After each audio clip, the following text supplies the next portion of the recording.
how can we balance speaking out while avoiding harmful speech? The balance is easy. Learn how not to use harmful speech. So practice in your day-to-day life. Practice.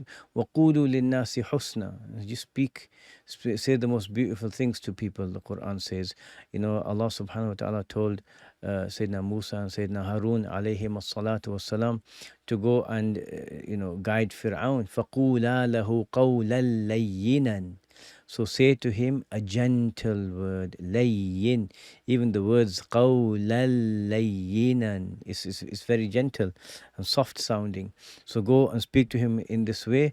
And Sayyidina Musa went to him, and with firmness and strength he guided him to Islam, but his words were not words of someone who's just out to belittle or harm the person with their harshness. He used good proper language and expressed himself, said what needed to be said in a way that's becoming of a prophet, right? What a tremendous example he is for us, alayhi salatu wasalam.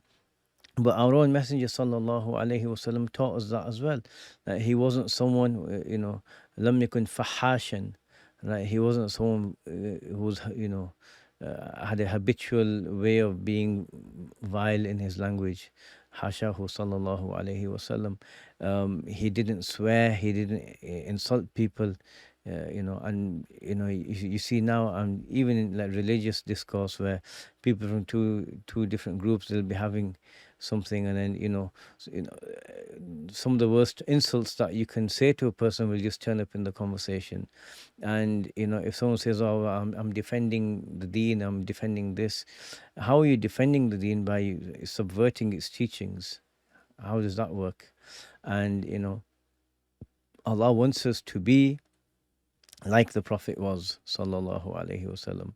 So in these situations, you speak, if you can speak, with sincerity.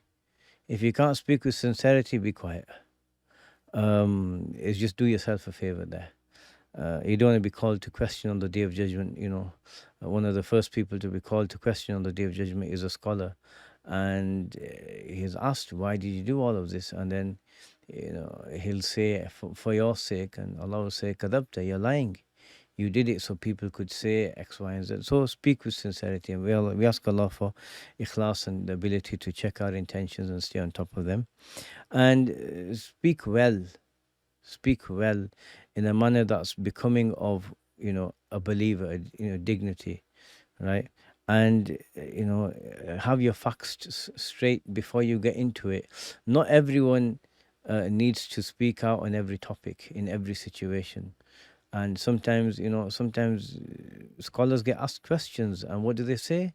I don't know, because they don't have all the relevant information in front of them, and they can go and check, but they'll say, I don't know, I'll come back, I'll check this, so I'll find out. So they're the most important points. And just avoid using foul language. So foul language, harsh language, which is harsh in words and harsh in tone. Now you could say please to someone or thank you, and you could make it like you're barking at them. So just conducting yourself in a way that's becoming, and just ask yourself, if you're defending Islam, for example, or, if the Messenger of Allah was here, sallallahu alaihi wasallam, would he approve of such speech? Right? Yes, there are one or two incidents amongst the Sahaba, rare situations, and the situation required it, where, like Sayyidina Abu Bakr once said something particularly, strong to Urwa ibn Mas'ud before Urwa ibn Mas'ud became a Muslim, and there were a few other situations, but they're not like the situation of a Muslim speaking to a Muslim and then trying to give him some guidance on a matter. So, and Allah knows best. Allah knows best.